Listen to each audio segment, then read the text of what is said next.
ladies and gentlemen, but abroad in the land. And I want to stress the fact that he is like a thief in the night. He robs not only your husbands, he robs you and your children as well. What is the name of this thief, you might ask? Booze. Demon Rob. There's a good example back there in the back, Mr. Griffin. I've seen him lying in the gutter, I can tell you that right now. Talk of the town. Indeed. I have seen the degradation that my sister lives in with her husband. I know where his money goes. It goes in the tavern around the corner. Of course, you might say that's all good and fine for the tavern owner, but where does that leave the husband's family, his children, his wife, who will probably soon be a widow, I ask you? Is he clothing them? Is he feeding them? No, he is downing droplets from the amber ale of the devil himself, King Alcohol. And not only is it robbing the food and the bread and the clothing off of his children's back and the food out of their mouths, I will guarantee you that it is robbing his brain of reason and his soul of righteousness. Now that is the truth. We do have here today a little tableau. First, Ms. Bullard would like to give a little recitation. Yes, ladies and gentlemen, do heed what your sister Betty has said, because it is a terrible problem. It is a terrible problem here in Harper's Ferry. Now, do you know what some of the men are doing? Because there's an ordinance where you cannot drink in the factories, they are lowering their booze in buckets outside of the windows and then bringing them up. So they're not drinking in the tap. That is absolutely correct. Depravity, ladies and gentlemen. I heard a gentleman there here, I used that word loosely, say, food of the gods. Yes, wine is created from something our Maker had made, but he made water. He did not make the wine. Water is God's own beverage that he did create. It's such a problem. Well, today you're gathered here for an election. I have seen and heard of electors who are plying men with drink to get their votes. Indeed. Very, very much scandal. Terrible thing to do. If someone says, we're voting for so-and-so, they'll linger them up and say, oh, that's who you're voting for, and take them into that election. Do you want that? You want your government run by drunks who don't even know who they're voting for? Let me read a small poem to you today called, What Are We Going to Do? What are we going to do, sweet friends, in the year that is to come? To baffle that fearful friend of death, whose messenger is run. Shall we fold our hands and let him pass as he has passed before, leaving his deadly poison drop at every unbarred door? What are we going to do, sweet friends? Still wait for crime and pain? Then bind the bruises, heal the wound, and soothe the woe again?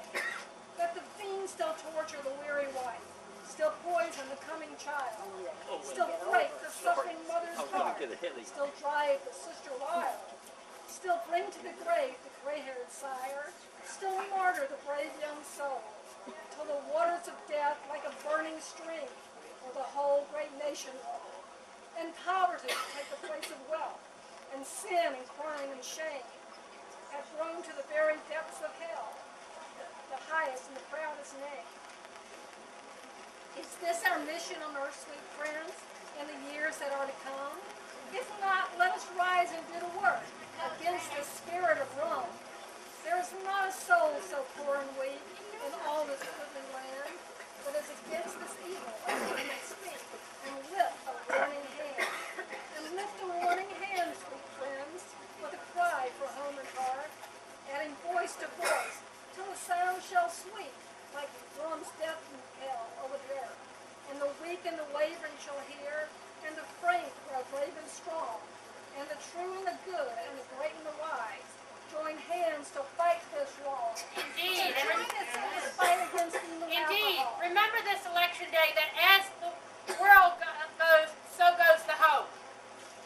And please keep that in mind. Now, without further ado, we would like to put on a little play for you entitled 10 Nights in a Bar Room. Show you just what death and how much the whole community, even alcohol, will take an effect. Indeed. You're all probably familiar with Mr. T.S. Author and his wonderful bestseller, 10 Nights in a Bar Room. We're going to bring that presentation to you now live.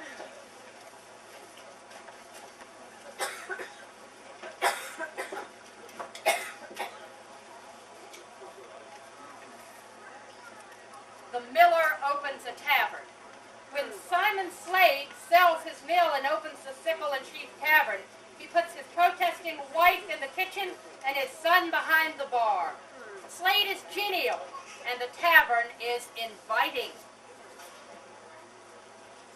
The drunkard is not welcome.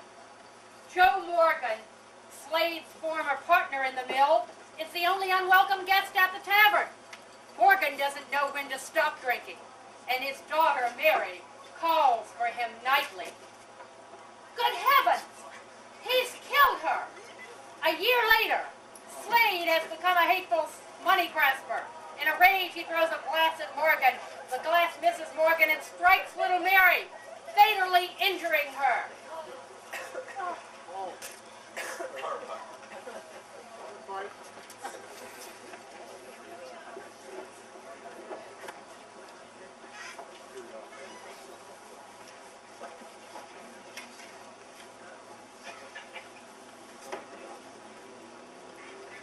The death of little Mary Morgan. Morgan, athirst for liquor, has delirium tendrums at his daughter's deathbed. The mother rushes for a doctor. Calmed, Morgan promises the dying Mary that he will never touch liquor again. Does that not bring a tear to your Yes, eye? indeed. Let me start laughing.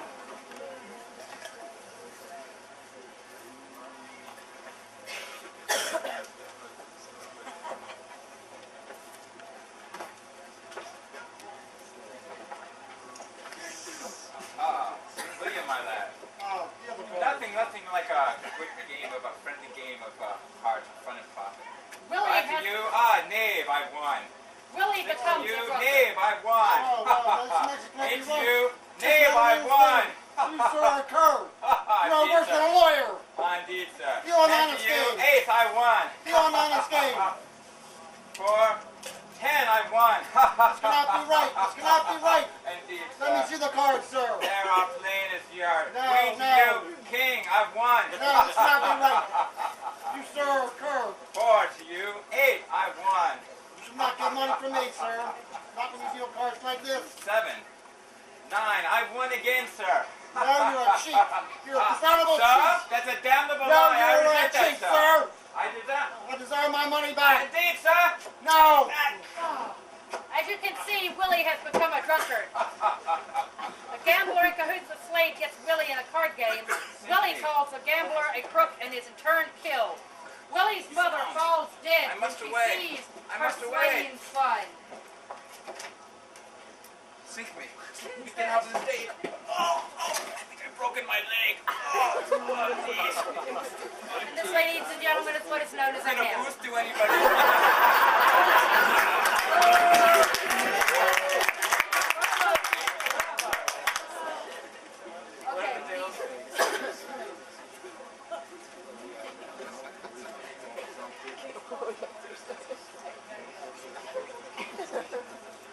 Drink up.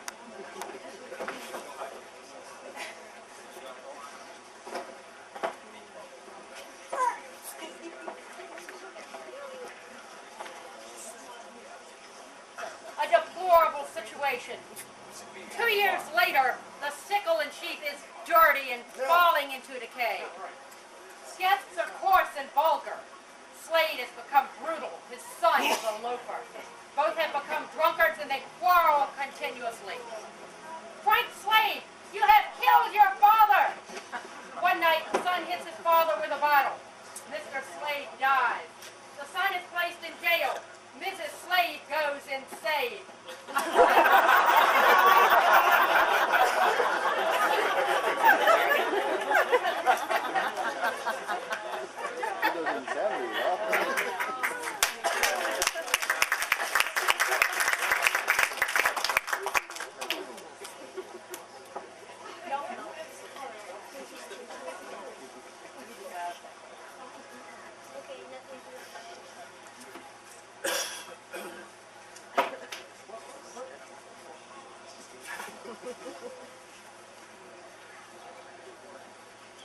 Citizens vote to close the tavern. Joe Morgan, now reformed, leads a movement to close the Sickle and Sheep. Citizens hold a mass meeting. the tavern sign is cut down. There ends the tavern, which has led, as you have seen, ladies and gentlemen, so many to destruction. Just as they are leading the citizens of Harper's Ferry and of the United States into destruction right now. People are talking about secession, about war, about what's going to come. Well, I can tell you right now, ladies and gentlemen, what is going to come if we don't stop visiting the taverns, if we don't take in hand our families in the matters of our own home. As the world goes, so goes the home. As the home goes, so goes the world. Please remember that, ladies and gentlemen. Let's go to the tavern. Yes, indeed. We're going to take a trip down the street to the tavern.